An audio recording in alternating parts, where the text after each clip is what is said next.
Duncan Park in Spartanburg could soon get a major facelift. For the last 8 months, work has been ongoing to try to reimagine the historic park in the southeast part of the city.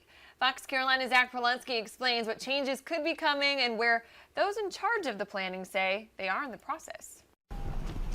At least once a week, Ron Livingston enjoys his daily walk through Duncan Park. This is what's so nice about living in Spartanburg. It's the features scattered across over 100 acres that make Duncan Park so unique. From the historic baseball stadium to the lake.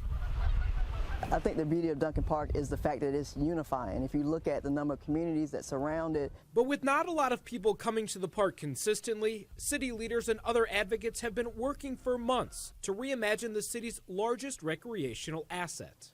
We've been working with a steering committee and lots of residents to really come up with the vision for what people want to see. Among what community members say is most important to them in terms of the Duncan Park improvements are adding more recreation features, upgrading and adding walking trails, and making Duncan Lake accessible to non-motorized boating and fishing. On Monday, the master plan for the park was presented to City Council. This is what the re-envisioned Duncan Park could look like. Changes would include extra parking, water access points, additional trails, and more. It's a pretty significant project to do everything, but the great thing is we can break it down by phases so that people will really see progress and hopefully be energized by that process. No vote on the project was taken, but at the next City Council meeting in March, a resolution to endorse the master plan is expected on the agenda.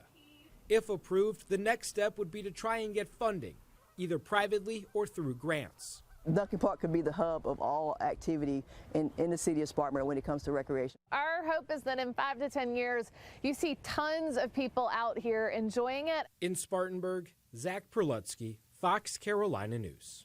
At this point, the plan does not include any changes to the historic Duncan Park baseball stadium.